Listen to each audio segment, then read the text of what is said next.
Жаңғылбаев Балтабай Жаңбыршыұлы 82 жылы оқуға түсіп, Ақтөбе педагогикалық институттың дене шынықтыру факультетіне. Соны 88 жылы жақсы бітіріп келіп, ауылға спорт мектебіне жұмысқа орналастым. Ауыл Шетпе ауылы, Маңғыстау ауданы, Шетпе тұрғынымын. Сол жерде 6 жыл жасаған екен спорт мектебінде. Жақсы балдар да шықты. Қазіргі енді айтатын болсам, оқушыларымнан Манарбек Бейсекенов Жұбатқанұлы қазір уже олимпиадалық резерв дайындау орталығының директоры болып істейді. Кезінде ол да жалғастырып, жас батыр мектебінің директоры болып, сол жалғастырып, қазір енді жоғарылап олимпиада даярлау орталығының директоры болып жұмыс жасайды. ол жылда жарыс өткізеді. Сол жарыстарына спорт ардагері ретінде жарысқа шақырып тұрады. Күні кеше міне Қазақстан чемпионаты болып жатыр Ақтауда. Сонда қатысып қонақ болғанмын. Ол жерде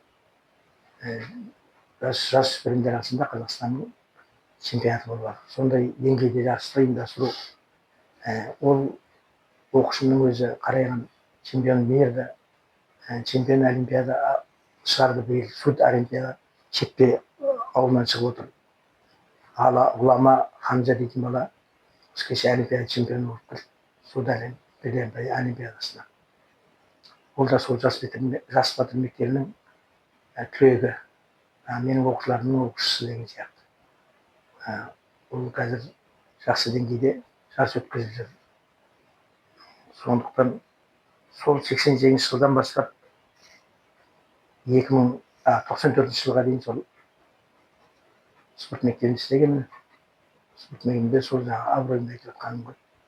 Ал одан 94 жылы алып, осы тоқырау заманы болды ғой. Сол кезде үйдің семьяның үлкен баласы болған, сол қаражат жағына қарап, сол мұнайшы болғым келіп, мұнайшы бол деп жақтырмастарды айтып, сол мұнайға бет бұрып, 94 жылы Қаламқас мұнайгаз болып тұрды ол кезде мекеме. Соның жер асты ұңғыларын жөндеу отделіне барып, бұрғышының көмекшісі болып жұмысқа орналастым 94 жылдан бастап. Сол жылдан бастап ол жерде цехтың бастығы Болат Наурызбаевич Бакиев екен. Сол кісімен таныстым. Сол барған айдан бастап сол нефтяникке мұнайшылар күніне жарыс болып жатырды. Сол жарысқа қатысып, сол жерден түйе-палуан болып, жігіттер сұлтаны болып, одан жігіттер сұлтанынан біріншіні алып, сосын Бәкең цехтың абыройын көтергесін. Бәкеңді мен жақсы көріп қалдым. Содан жерден таныстық Бәкеңмен. Содан бері бірге келе жатырмыз. Бәкең дейтін ол кісі жұмысқа адал, қай жұмыс болса да сол артына дейін бітіретін кісінің өзі. Осы кезге дейін көріп келатырмын ол кісінің қандай екен. Сол кезден әлі күнге дейін сол араласып тұрамыз. Бірге жұмыс істеп келдік десек болады. Осы өмірімізде жаңағы мұнайшы болған уақытта. Сол мұнайшыға оқуға түсу кезде сол кісі себеп болды. Сен істеп жүре бермейсің, оқуға түсесің деп. Қашан томбыра болып жүресің деп. Содан 2095 жылы оқуға түсіп, сырттай оқып, осы мұнай саласын, сол мұнай инженерлікті бітіріп, сол инженер атандық. Соған сол инженерлікпен мастер болып жұмыс жасап, Қаламқаста 94-тен 2004-ге дейін 10 жыл жұмыс жасаған екенбіз. Содан келді 94 жылда ол да сол Қаламқаста енді технология жөнінен де, былай жөнінен де айтқанда енді ескі техника көп. Жұмысты да жүргізе, барынша тырысып жүргіздік. Сонда 94 жылы сол Бәкең Кавказ мекемесі ашылады. Бұл техника жақсы, келесімен сол жаққа жақын, сол кезде сол жаққа бардым. 94 жылдан 2004-те 10 жыл Қаламқас істеп кеттім. 2004-тен 2007-ге дейін Кавказ мекемесінде жұмыста келдім. Осы жерден как раз осы конторымыз осы жерде болды. осы Кавказ мекемесі. Ол жерге келіп Қаражанбаста кен орнында жасап, Кавказ мекемесі. Соның бір бригаданың мастері болып жұмыс жасадым. Бұл жерде енді Кавказдан алғаным көп десем болады. Себебі бұл жерде Кавказда бүкіл ол кезде американецтер екен, канадецтермен солармен жұмыс жасап, Кавказ мекемесі Қаражанбаста бүкіл техникасы, бүкіл оборудованиесі, бүкіл бәрі жақсы. Сол жерден инструменттермен де таныстым десем болады. Себебі біз Қаламқаста тек үш мына жеңіл подземный ремонт скважинамен жүрдік, мында капитальный ремонтқа келдім. Капитальный ремонттың түрлі қыр-сырын біліп, жұмыстың қиындығын, ауырын сезініп, бірақ сол астына түсіп кеткен аварийный жұмыстардың бәріне қатысып, сол жерден опыт алдым десем де болады.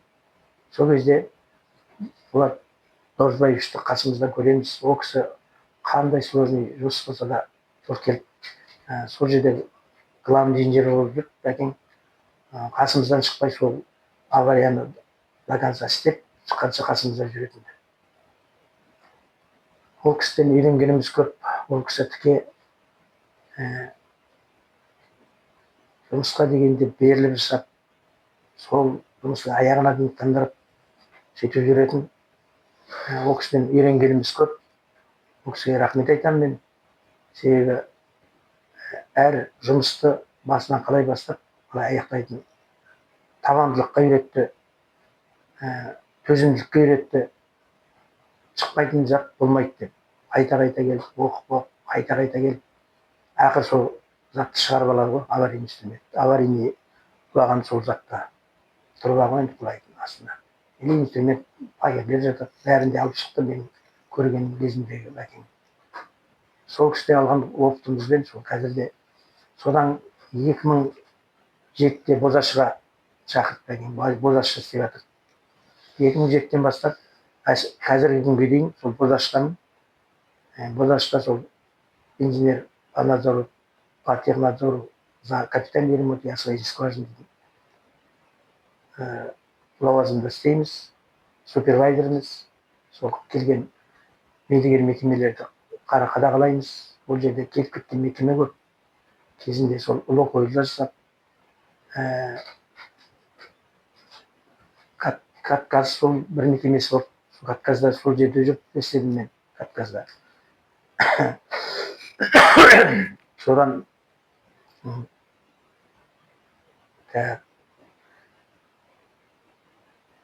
қандай мекеме болып еді? Ювізге дейін мекеме болып орыстардың. Көп подрядчиктер, мердігер мекемелері ғой енді.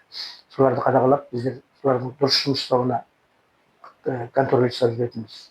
Сол кезде де бәкеңнің қарауында болдым. Бәкең сол кезде начальник отдел болып істеді. Крест бөлімінде. Содан талай бәкең енді бұл әділ жүретініне сол кезден ақ көз жеткіздім. Себебі орыстар локой болған соң заказчигімізде жоғарыдағы акционерлерімізде сонда локойл болды ғой. Содан кейін оларда подрядчик бізге көмектесіп келіп қабырғасын бұрып тұрады. Талай әділсіздік, сағаттарды қойып бер деген сияқты қылып келтіреді, бірақ бәкең оған көнбеді. Талай бүкіл енді жаңа айтып отырды ғой, жаңа скважина басылмай, оған бәкең өзі ойланып, басқа бір химремонт өзі ойландырып жасап, Қаламқасқа барып келіп, химремонт скважинада кезінде істеген.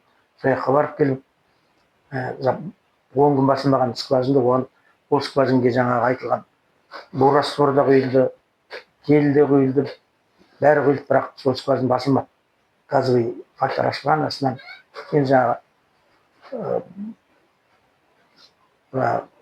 экскалонның сыртындағы цементтің нашар болғандығынан шығар, газ қаптап, мелдан да, юрадан да бүкіл ластың бәрін сол газ ұрып тұрды. Соны сол бәкең өзі басты деп айтсам да артық кетпейтін шығар. Себебі потому что Қаламқасқа барып келіп, анда барып қарап, бір затты ойланып, шығармайтын заттың бәрін шығарып, сол айналғанда сол бригаданы сол скважинада баса алмаймыз болдық деген соң бәрі.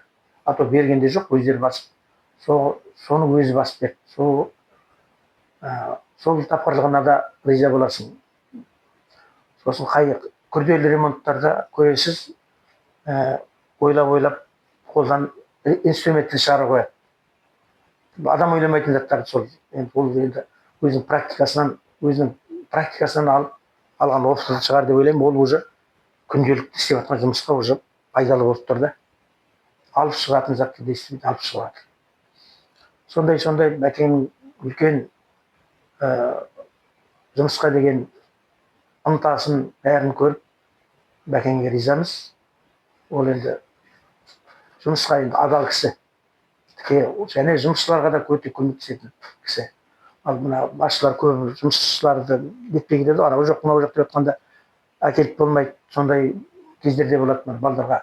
Етік болсын, специяк болсын жетпей жатады кейде. Балдар майға түседі, мұнай болғасын. Соларды Бәкең келіп көріп қалса, не болды мұны маймен жүрген айтып едік. Сол ертесі күні жеткізіп тұрады ғой.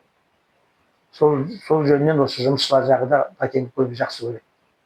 Адал, тіке жұмыс жасайма, сол тіке жүргенін жақсы көреді. Сондай кездерін көрдік. Содан келдік, Бозашыда бірге жұмыс жасадық. Бозашыдан сол